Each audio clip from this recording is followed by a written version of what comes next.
Hello, everyone. Welcome. My name is Paola, and I will be your co-host today. This is the Thriving Together podcast, proudly brought to you by the Employment Services Unit at Saskatoon Open Door Society. And my name is Kenneth. The purpose of this podcast is to create a space where newcomers and employer partners can share their journeys, challenges, and successes.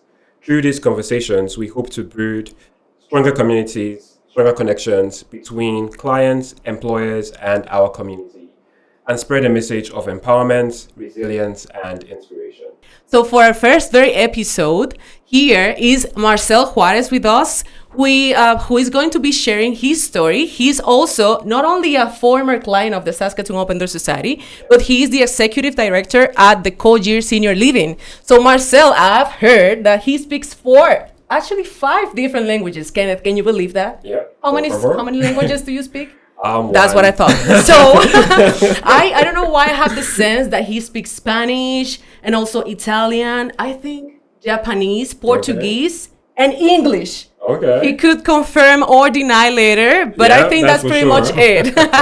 He's also bringing more than 12 years of experience in leadership, also hospitality and operations. So I'm sure that he has a lot to share about that. Okay, so from navigating challenges of starting afresh in Saskatoon to leading high-performing teams and building careers rooted in excellence, Marcel's journey is a powerful example of what's possible when determination meets opportunity.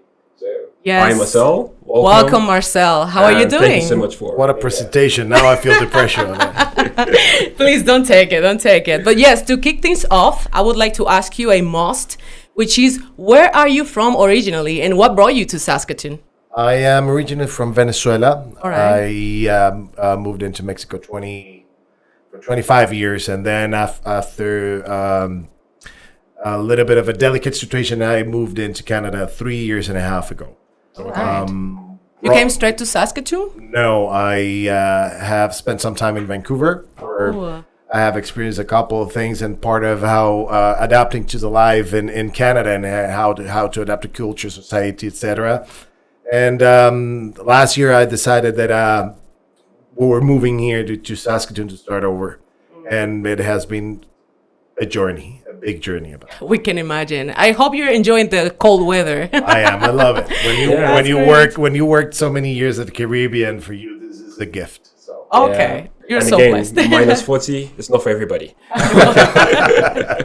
So moving to a new country is never easy, they say. So what were some of the biggest challenges you faced, especially when you got here and started to look for work? Well, I believe one of the major challenges is usually to adapt to the place where you're living at and how to achieve the goals that you're planning to achieve. And it's all based on preparation and opportunity, because if you don't go out and just look up for it, you will never find it. In my personal case, it wouldn't matter the weather of the day or how big, how bad, how snowy it was at that time. I was always coming out to just look for an opportunity and just get some support to at least have a big picture of the whole situation and how to address some of the concerns that you might have at the beginning, which are normal in each person, right? No, thank you for that. Yes, thank you for sharing. And because you were once a client of the Saskatoon Open Door Society, specifically in the Employment Services Unit, right? Yeah. Can you share a little bit with us, like how that experience shaped or maybe helped your career path here in Saskatoon? I believe that is everything related to people.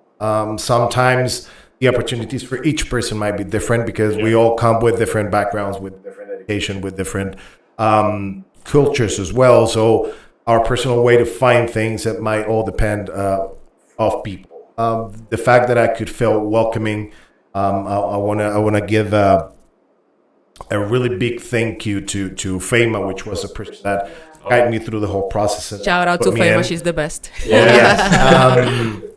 Otherwise, I would have feel a little bit more uncomfortable, let's call it that way, at the time that I was looking for help. As humans, we're really proud to say that we always solve things by ourselves, but honestly, that's not possible. You will always need someone's help to achieve what you're looking for. And the fact that I could find some people that guided me through the process and were gentle and keen to me, that makes all the difference. Right. Ideally, someone like that had experienced something similar to your experience as well, right? Like an immigrant as well, that know that the challenges and the struggles that you might be facing, right? They have been through the process and they already passed all Exactly. that period of where you don't know where you are, what you're doing, and how you're doing it, and Right. what it will become out of it after you go through that process. So having a person with that experience will actually guide you in a better way and will provide you with a little bit of better insight about what you have to expect during your job search.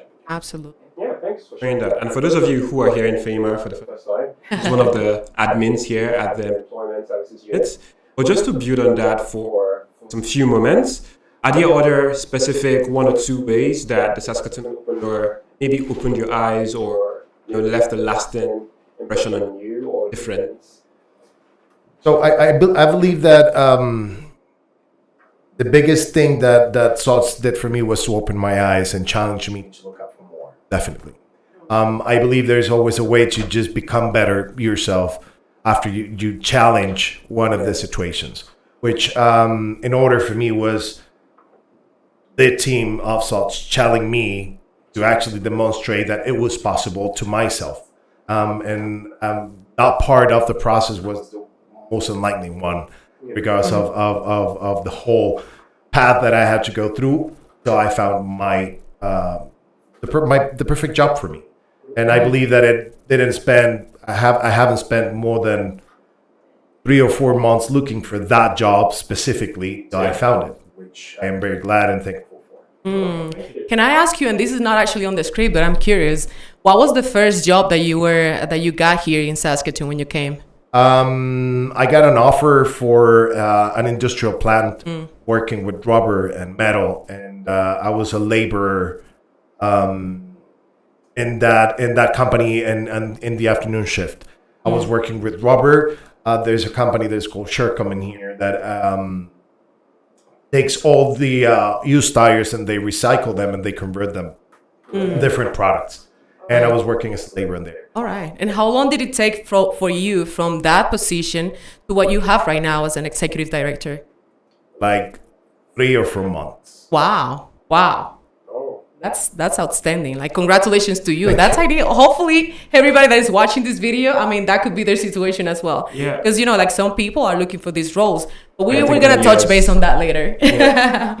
So looking back into those early days when you were looking for your first job, what would you say if there's anything that you would have done differently when it comes to you portraying yourself looking for these opportunities? I wouldn't lose the hope of looking for exactly what I was looking for. Okay. I believe there is a space for everyone in the world, and when you move into a new city, where you can when you can actually start over, you need to account that you're starting from experience and that you're starting in a new place, but you still have that background that you're carrying with you, that city, that country that you come from, that culture, and that's something that you can actually convert and make sure that it fits into where you're living. The biggest or the hardest part for a human being to get into a society is to adapt. And if you're willing to adapt yourself faster, it will be easier for you to find your right path. Absolutely. I believe that's something that I will do different. Adapt quicker. Yes, thank you for sharing. I guess I'll be stealing some tips here. For sure. But fast forward to today, which we are, you're currently the executive director of Cogir Senior Living, which is such an impressive achievement, by the way, and that's so many people's dream, if I speak for some people. What are some of the most important lessons you've learned on your journey from, a newcomer job seeker to now an executive leader?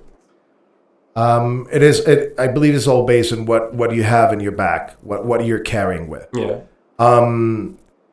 Because if you can apply the things that you have learned in the past, and no matter which position you actually get at the beginning, but you never resign to find the main goal, which is something related to your own career, at a certain point it will blow. Sooner or later. It might take a little bit more of effort, but I can assure you that you will get there if you don't resign to it. Most of people, just whenever they get a job, they get so focused on paying their bills and only just surviving that you forget that you came here with a dream. And when you stop pursuing that dream, you get delayed. If you don't take that out of your sight, for sure you will make it. And I believe that's my personal secret. That's your motto. Yeah, I never quit on what I say that I will be doing. And with that, I'll push myself until I get it. Yeah, that's great and very inspiring. Thank you for sharing that. And let me ask you this. So for those who are watching this episode and have no idea about the Cogir Senior Living, can you tell us about the services that you guys provide in the community? Of course. So we have a big building. It's actually 2 blocks away from here. It's really close. It is a community where what we do is we try to integrate new seniors in order for them to recover those social specs that sometimes they lose whenever they get on their own homes. And children grow, grandsons grow. They just receive 1 visit per week for the grandsons to play with whatever. The house becomes too big. So we have created a product that involves every single need that a senior can have, mixed with a little bit of luxury, let's call it that way, so they can get rid of some of their responsibilities and start to use their time to accomplish something better, to spend times with more people that they have relation into, or have same histories or same backgrounds, so they can share stories and activities and do things together so they can actually start to live free again. Well, we have 86 units that are accomplished with, we have a Red Seal chef that cooks 3 meals for them. We have bistros 24 hours with coffee machines, snacks are prepared for them. Sounds fancy. I could do that. We have spaces for activities, for exercising. We have a really nice patio where they can go and grow their own stuff. We actually are collecting tomatoes right now, which we're using for our meals. So they're farming whatever they're eating. We have different activities on the floor. We have silent auctions by the end of each month. I don't know. Last week we had some visitors, some help and support dogs. So they were walking all around the building and just playing with the residents. So the main goal in here is to make sure that they enjoy whatever they're doing during the days. And for me, and it's maybe a little bit of a personal history. I had to leave Venezuela, and I haven't had the time to say goodbye to my grandma. And when she passed away, I was not able to be there, unfortunately. So for me, this is a way to give back to community, because that people have lived through everything, they have done everything, and they know everything. So the fact that you can give them back a little bit of what they have invested time-wise, for them to have their own life and enjoy it, that's a beautiful gift. Oh, that sounds That's what beautiful. I do. It's a valuable work that you guys do. So And you say the main goal is to enjoy. I can see I'm clearly enjoying the imagination. You're totally invited whenever you want to volunteer. All right, volunteering, that's a keyword, okay? Take note of that. Especially for people who are looking for opportunities, right? Yes, of course. So you've worked in hospitality, and now you're working in senior living. What are, the skills, because it relies heavily on people skills. So what are the experiences or transferable skills that helped you across these sectors? I believe service is the key word. I have grown all my youngest years between my 20s and my 30s. Let's call it that way. I'm 42 years old right now. 42 years young. Of course. 40s is the new 20s. Yeah. At least you're proud. Some people won't be, but so that's good. So I have spent 15 years working and making sure that I could learn what were the people's needs and what they were expecting at the time that they were getting into our hotels. I had the pleasure to work with very big brands and very small brands as well. So I could make a difference between something that is built for tons and thousands of people, but as well for a really small group. So if the only thing that I had to do honestly was to make sure that everything that I was carrying in my bag as an experience could be applicable in a way to my current situation.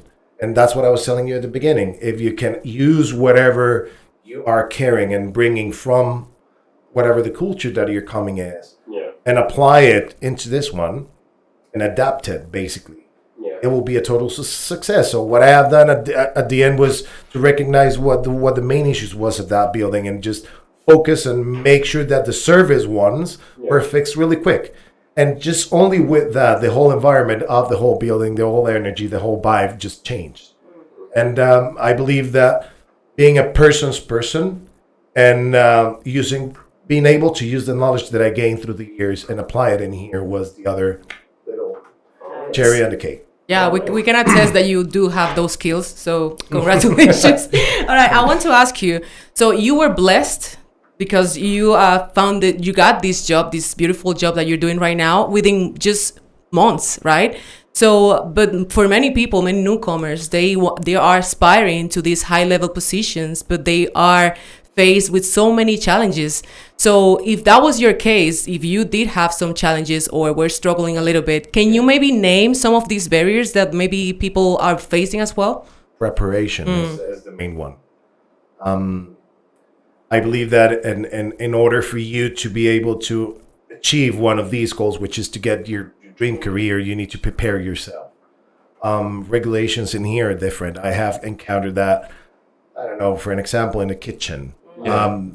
The different regulations that runs that kitchen compared with whatever you can find in the Caribbean are way too different. And there's an amplitude of things that you need to know in order to be able to operate that kitchen. Yeah.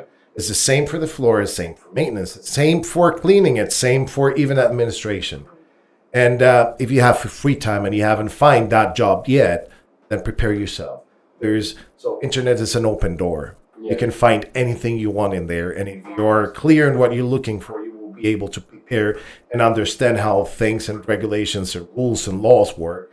And at the time that you actually get the opportunity to gain that position, you will be able to achieve the expectations of the company that is hiring you because you already have that knowledge. Yes. And knowledge is power. The more you learn, the more powerful you are. And it's not about money. It's just about what you have in there. For sure. That's your big power. So language is a barrier. We are in a province where you have most of the people is Canadian or they're natives.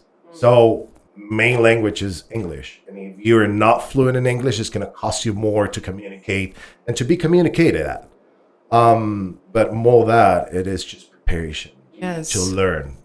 You need to make sure that you're avid of learning and knowing a little bit more of how things work in terms of laws. And there's, depending on your field, what do you need to know? What do you need to have in order to be able to actually occupy that position that you're looking for? And it's good that SOTS actually offer different courses. I have been actually doing a little bit of a research lately for some certifications that I want my team to take. And SOTS offers actually plenty of courses and certifications that will prepare you for those paths. So for sure. I believe that what I would have done if I were in that position was to reach you and ask for the options that I have to prepare myself for those kind of positions that I'm looking for. Yeah, well, thank you for saying that. We didn't ask him to say that, okay? It just came to my mind. But you know what? Like here, as an employment counselor myself, our day-to-day is people that newcomers with all these experiences, all these good background and also credentials and skills as well, but they don't speak the language. And then they have these high expectations looking for these high level positions, and they get frustrated because they don't get it, and they ask why. And of course, we have to, unfortunately, like break it to them like, let me tell you something. Unless you work on your language proficiency, there's no other way. Right? Yeah. So the language barrier, like for sure, it's a thing, especially here in Saskatoon. I don't know about the whole Canada, but in Saskatchewan, Saskatoon, it is a fact. So thank you for saying that. That was great. Thanks for that. And I also really liked the wordplay you did. You said internet is an open door, and people who are listening to this podcast were currently at the Saskatoon open door. So just to take it a little bit much further, when it comes to managerial methods, and you want to compare them between back home and Canada, have you noticed any difference? A lot. A lot. So yeah, definitely a lot. But again, we could be here disclosing what's the difference between this and that. Yeah. But I can tell you something by experience. Now I can say that it's by experience because I have experienced it. I have been a regular labor employee, and I have been a manager before. Yeah. So having in both those positions, because all the experience that I have gained in the past, it didn't start from the top. Yeah. I started my journey working as a part of an animation team and a hotel, doing beer contests and playing and doing Wow. exercises with people and pools, right? And I went from there to be managing a full company with hotels, and my main site was made of 3 hotels that was hosting almost 6,000 guests, almost 12,000 employees. Yeah. I don't know, 12 bars, 17 restaurants. Yeah. A bit of Sounds like bit a of lot. a big a lot. thing. So I have made all my way through there, just preparing myself. Yeah. But micromanaging Yeah. in Caribbean is something regular that happens. Unfortunately. And you have that whole people just looking at you and staring at you the whole day, your whole shift, and their boss is doing the same thing, and their boss and their boss, and it's a whole Yeah. change. And it goes. In here, you have that facility of just sharing whatever is required for them to do, and just trust that people will do their jobs.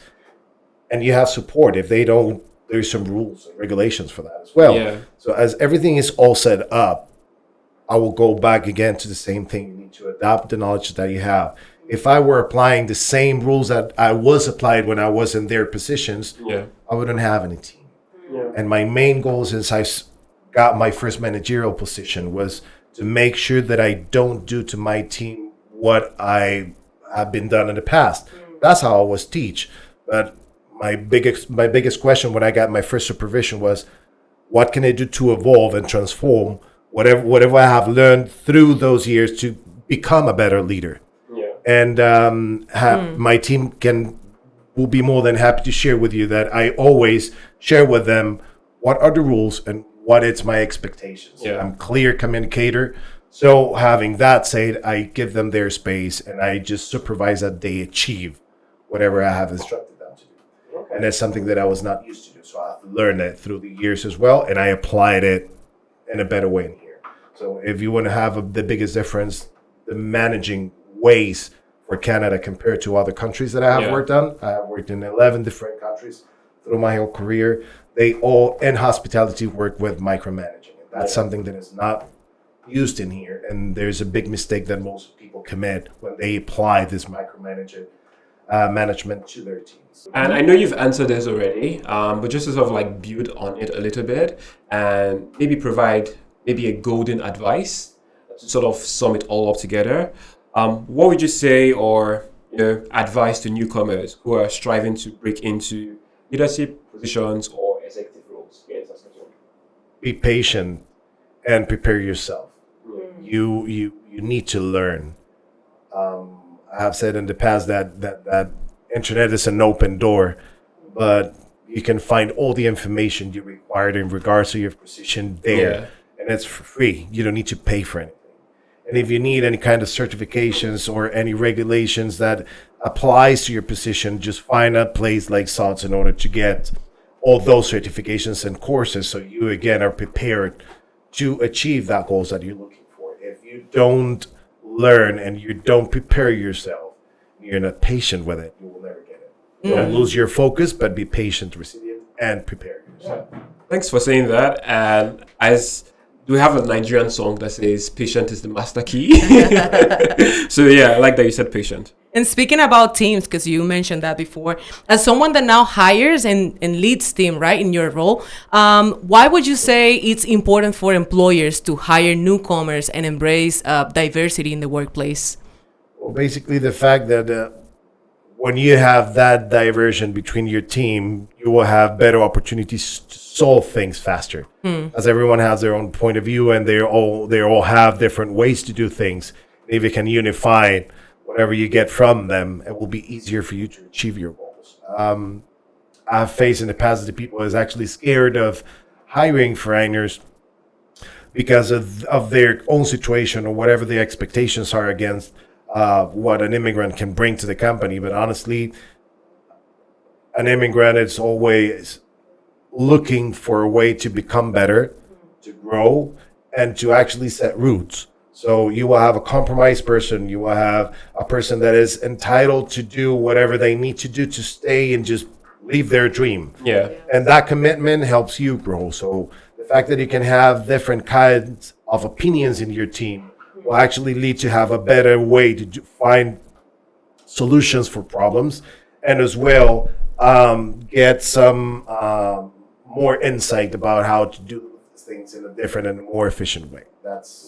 I believe that's the main thing. Yes. Yeah. And I like the certainty of your answer in the fact that there is value to be gained, right? But what about for people who are uncertain when it comes to working with organizations like Saskatoon Open Door Society or working with internationally trained professionals? Do you have anything to say, or what do you think about that in general to employers who might feel that way? I believe that employers are people, and people is afraid of people.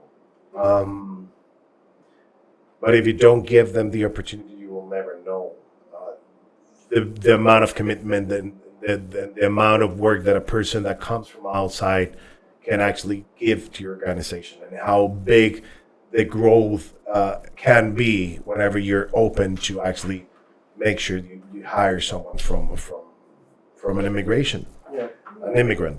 Oh, and I mean, listening to your story, we can see how mentally success driven you are, and also we can see your resilience. We can see how resilient you are.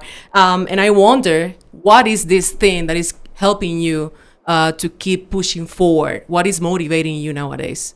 Quality of life. The fact that my daughter can walk on the street and be safe. The fact that I don't know, I live in a space that is comfortable for me and that I am not in danger. The fact that I can go and just buy whatever I want in my grocery shop. The fact that I can just sit one day in the morning and just have a cup of coffee and not being worried about everything. That makes all sense in the world to have a personal motivation to make sure that my daughter grows in a protected and a comfortable and secure environment. But as well, I can develop myself in different ways and just do the hobbies that I love and have the time for that. Time and quality of life, those are the biggest two motivations for me. Absolutely. Yeah. Yes, I can identify with that. Absolutely, 100%. Okay. So to close out, what message would you like to share with newcomers who are just beginning their journey here in Saskatoon? Be patient. With patience, everything will go through. Honestly, be resilient and just educate yourself in regards of the place that you're living in. How is it connected with the world? What is here for you to take? Yeah. What's your take on it? But as well, what you need to actually provide in order to get to the goals that you want to. There's also sacrifices involved. So it's just a matter of know what you need to provide to gain those positions and what you're gaining from it. Being focused, being driven by the goal, and being patient, because everything will get into place once you are all settled. That's very valuable. Thank you for that. And I hope everybody's taking notes, okay? Yeah. So, and finally, Marcel, I have to ask you, for the listeners that want to get in touch with Cogir Senior Living, or maybe get to know more about the services that you guys provide in the community, or just ask you something, or maybe apply to maybe an opportunity, how can they get in touch with you?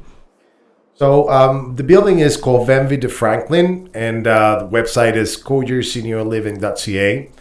In case that you're interested in getting an application taken, just stop by the main door, ring the door, leave your resume, and we'll connect you with the HR team that will follow up on your request. Yeah. And if you want to bring your parent to have a visit to the building, we'll be more than happy. Just give me a quick phone call. My phone number is 306-2610366. I'll be more than happy to attend your call. We're also having a casino night with an Elvis impersonator on September 20th. We're both invited. I just remembered. Well, thank you. That sounds like fun. I'll be asking for you to stop by. That is going to be between 1 and 4 p.m. on that 20th, and you're more than invited. Okay. Well, thank you. At the same building, I guess, right? What? The same building, right? Yes. Awesome, great. Okay. And there you have it. I guess for people who are looking for opportunities, you can volunteer. I also think you can get free coaching on LinkedIn if you go to his profile. I have a group of people that I coach for free every week. It's 2 days a week, 1 hour, And the main idea for this is to listen and to be listened. So you can share whatever you want, and I'll be more than happy to assist and try to guide you on a way that you can actually get to where you want to be. And it is free of charge for anyone. It's just Awesome. a way to share the goods that I have, how to share it with the community that doesn't have it yet. To give back to the community. That's priceless. And a little Betty told me that if you want to get a job, they can also persist and call you on the number. Of course not. Just stop by the property. You can Google it, Benvenuto Franklin. Drop your HR, and we'll figure it out how to connect you with their HR team, which will follow up with your request. And this brings us to the end of this episode. Marcel, thank you again for joining us and Thank you, Marcel. sharing your inspiring story.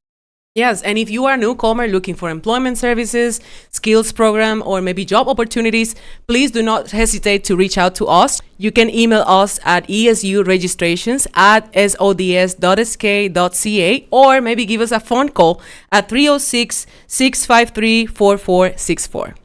Okay. Thank you for joining in to our first ever episode. I guess congratulations to all of us for being the first. We hope you found it as inspiring as we did. Until next time, stay motivated and keep moving forward. Until next time. Thank you, Marcel. Thank you for inviting me. Bye.